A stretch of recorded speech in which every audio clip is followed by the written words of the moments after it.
All right, here's another example of a rational function. This one is in the practice problems, also like the other ones. So we're going to go through the steps and tools for graphing this rational function. So we start off with the domain.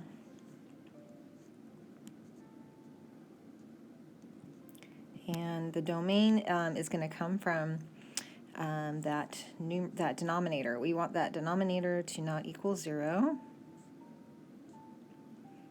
So we kind of solve for what x can't equal.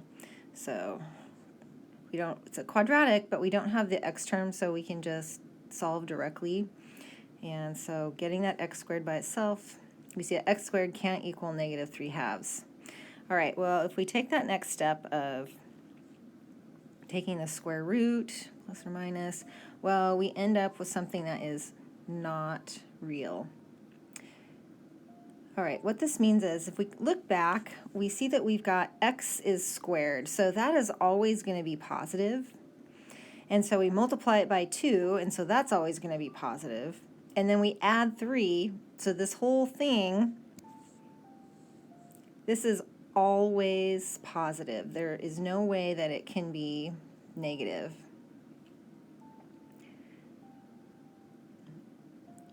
So what that means is that there are no values of x excluded from the domain. So our domain is all real numbers, or negative infinity to positive infinity. So we don't have any numbers or any values of x that are excluded, which also means that there is no vertical asymptote or holes in the graph. Okay, so let's look at our other tools, our other steps. Let's find the x-intercepts. To find x-intercept, we are going to set the numerator equal to 0 and solve. So x squared equals 9. Take the square root of both sides. We're going to get x equals plus or minus 3. So 2 x-intercepts. Y-intercept. Right, here is where we plug in 0 for x. So we're going to get 0 minus 9 over 2 times 0, which is 0, plus 3. Negative 9 over 3, which simplifies to a negative 3. Okay. Horizontal asymptote is what we've got up next. Here is where we want to look at the degree in the numerator, which is 2, and the degree in the denominator, which is also 2. So we have the case where the degrees in the numerator and denominator are equal, so that means that the horizontal asymptote is going to be y equal to the leading coefficient in the numerator over the leading coefficient in the denominator.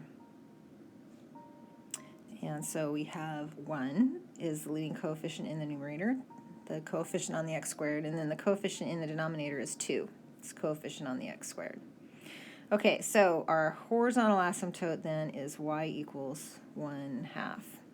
And just a reminder that that tells us what the end behavior is. That tells us that as x goes to positive and negative infinity, y values, or the function, are going to go to this horizontal line 1/2. Okay, let's take all these things and sketch the graph.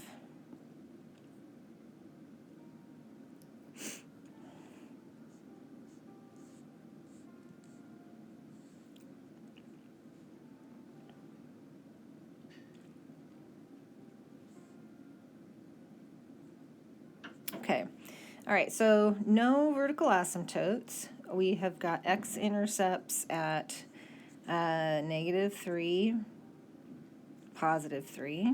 We have y-intercept at negative 3. And we have a horizontal asymptote at y equal to 1/2. So let's get that looking a little bit more like 1/2. Here we go. So y equals 1/2. Okay, so it doesn't look like we have a ton to go by, but we just remember what our horizontal asymptote tells us. It means that as we go to negative infinity, as x values get negative infinity, y values are going to go towards and up to and approach that 1/2, and also as to positive infinity.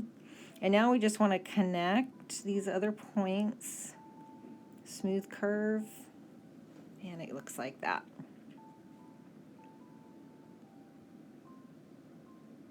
There we go.